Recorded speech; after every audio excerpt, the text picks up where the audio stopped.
Welcome to new Paramount STD. ये new Paramount STD के YouTube channel पर मैं राम सर सभी लोगों का बहुत बहुत स्वागत करता हूं। तो आज हम 1 जून 2021 से संबंधित जितने भी महत्वपूर्ण इम्पोर्टेंट आपके करंट अफेयर्स होंगे, सीए होगा, तो उसको हम यहां पर 1 बाय 1 करके देखते हैं। देखिए, अभी आपका ये जो मंथ चल रहा है, जून चल रहा है, ठीक है, और इसके बाद जुलाई आएगा और अगस्त, यानी आने वाले जितने भी एग्ज़ाम्स होंगे, यानी अगस्त महीने में पूरी उम्मीद है कि यहाँ से जो है आपके एग्ज़ाम तैयार हो जाएंगे। यानी आयोग इस पर अपना लगा हुआ है कि मैं इस एग्ज़ाम को छोड़ूंगा नहीं और एग्ज़ाम जल्दी ही करवा लूँगा। तो आइए 1 बाय 1 करके क्वेश्चन देखते हैं। क्वेश्चन नंबर 1 है कि महाराष्ट्र सरकार ने कितने प्रतिशत ईडब्ल्यूएस कोटे के तहत मराठा आरक्षण को मंजूरी दे दी है। तो ये सबसे पहले क्वेश्चन बनता है, किस सरकार ने? महाराष्ट्र सरकार ने। कितना प्रतिशत दिया है? तो ये मंजूरी ईडब्ल्यूएस यानी सवर्णों को जो इसमें आरक्षण दिया गया है उसके बारे में इसमें बताया गया है। तो इसका जो करेक्ट आंसर हो जाएगा ऑप्शन नंबर ए यहाँ पर सही हो जाएगा। यानी 10% जो उसने क्या किया है, आरक्षण प्रदान किया। एक्सप्लेन देखते हैं। महाराष्ट्र सरकार ने मराठा समुदाय के लिए एक बड़ा तोहफा दिया है। सरकार ने आर्थिक रूप से कमजोर ईडब्ल्यूएस श्रेणी के छात्रों और अभ्यर्थियों को 10% आरक्षण देने का क्या किया है, फैसला किया है। इस संबंध में राज्य सरकार ने आदेश जारी कर दिया है कि अब मराठा अभ्यर्थी सीधे सेवा में ईडब्ल्यूएस आरक्षण का लाभ उठा सकते। तो इसका सर्टिफिकेट बनवाना पड़ेगा और इसके माध्यम से इनको क्या आरक्षण वहाँ पर प्रदान किया जाएगा। नेक्स्ट क्वेश्चन देखते हैं। संयुक्त राष्ट्र संघ द्वारा प्रतिवर्ष किस तारीख को संयुक्त राष्ट्र शांति अंतर्राष्ट्रीय दिवस के रूप में मनाया जाता है? देखिए, ए ऑप्शन है 12 अप्रैल, बी ऑप्शन है 20 मई और सी ऑप्शन है 25 जुलाई और डी ऑप्शन है आपका 29 जुलाई। तो इसका जो करेक्ट आंसर हो जाएगा ऑप्शन नंबर डी यहाँ पर सही हो जाएगा, यानी 29 जुलाई हो जाएगा। एक्सप्लेन देखते हैं। संयुक्त राष्ट्र संघ द्वारा प्रतिवर्ष 29 जुलाई को संयुक्त राष्ट्र शांति सैनिक अंतर्राष्ट्रीय दिवस के रूप में मनाया जाता है। इस दिवस का मुख्य उद्देश्य क्या है? शांति स्थापना के लिए शहीद हुए सैनिकों को याद करना एवं उनका सम्मान करना।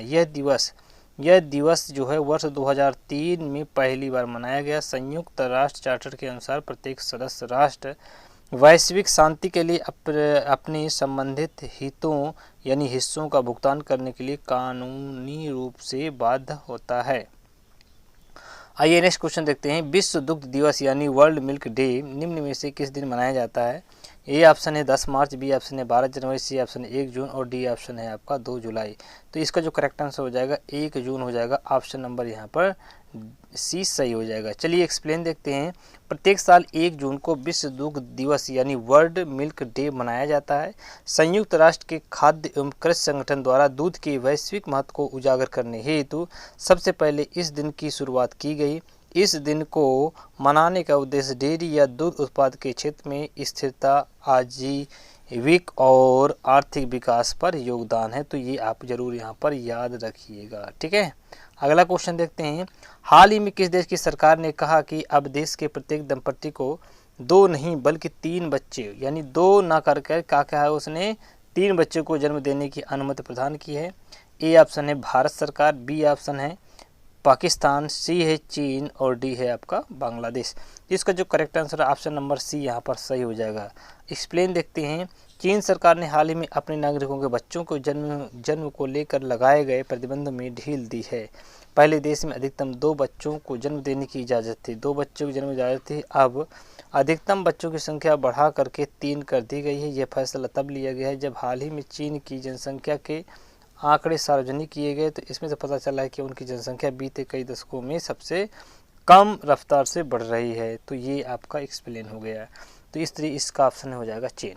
अगला नेक्स्ट क्वेश्चन है। हाल ही में बांग्लादेश ने अपनी अर्थव्यवस्था को बढ़ावा देने हेतु किस देश के साथ 200 मिलियन अमेरिकी डॉलर, ये भी याद रखना है, 200 अमेरिकी मिलियन डॉलर की मुद्रा विनिमय सुविधा को मंजूरी दी है? तो इसका ऑप्शन नंबर देखते हैं। ए है नेपाल, बी है श्रीलंका, सी है भूटान और डी है आपका चीन। तो इसका करेक्ट आंसर हो जाएगा ऑप्शन नंबर बी हो जाएगा, श्रीलंका की सरकार ने किया है। तो देखते हैं, एक्सप्लेन देखते हैं। हाल ही में बांग्लादेश ने अपनी अर्थव्यवस्था को बढ़ावा देने के लिए श्रीलंका के साथ 200 मिलियन अमेरिकी डॉलर की मुद्रा विनिमय सुविधा को मंजूरी दी है। करेंसी स्वैप अथवा मुद्रा विनिमय का आशय दो देशों के बीच पूर्व निर्धारित नियमों और शर्तों के साथ मुद्रा के आदान प्रदान हेतु किए गए समझौते या अनुबंध से है। यह पहली बार है कि बांग्लादेश किसी दूसरे देश की मदद के लिए सामने आया है, इसलिए इस घटना को इस प्रकार से ऐतिहासिक माना जाता है। तो क्वेश्चन आप इम्पॉर्टेंट है, क्वेश्चन जरूर याद रखिएगा, ठीक है। नेक्स्ट क्वेश्चन देखते हैं। हाल ही में किस राज्य की कुर्रा गुफाओं में पाई गई झींगुर की एक नई प्रजाति का नाम इंडीमिमस जयंती रखा गया है? ए ऑप्शन है छत्तीसगढ़, बी ऑप्शन है मध्य प्रदेश, सी ऑप्शन है बिहार और डी ऑप्शन है झारखंड। तो इसका जो करेक्ट आंसर हो जाएगा ऑप्शन नंबर ए यहाँ सही हो जाएगा, अर्थात छत्तीसगढ़। चलिए देखते हैं। हाल ही में छत्तीसगढ़ की कुर्रा गुफाओं में पाई गई झींगुर की एक नई प्रजाति का नाम इंडीमिमस जयंती रखा गया है। इस नई प्रजाति का नाम देश के प्रमुख गुफा खोजकर्ताओं में से एक प्रोफेसर जयंत विश्वास के नाम पर रखा गया है। इस नई प्रजाति की पहचान जीनस आर्कोनोमिमस सेयोर 1897 के तहत की गई। इस नई प्रजाति की खोज से झींगुर की एक नई जो है क्या है उपजाति इंडीमिमस का जन्म हुआ है। तो ये क्वेश्चन आप याद रखिएगा। अगला क्वेश्चन है, निम्न में से किस देश में बर्ड फ्लू का H10N3 स्ट्रेन से संक्रमित पहले शख्स का मामला सामने आया है?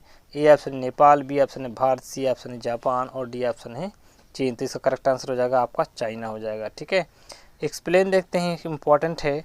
चीन में बर्ड फ्लू का H10N3 स्ट्रेन से संक्रमित पहले शख्स का मामला सामने आया है। यह मामला देश के पूर्वी जियांगसू प्रांत में पता चला है। ये जानकारी राष्ट्रीय स्वास्थ्य आयोग, कौन से राष्ट्रीय स्वास्थ्य आयोग ने 1 जून 2024 को दी। चीन में बर्ड फ्लू के विभिन्न स्वरूप हैं, जिसे मनुष्य को संक्रमण के मामले भी कभी कभी सामने आते हैं।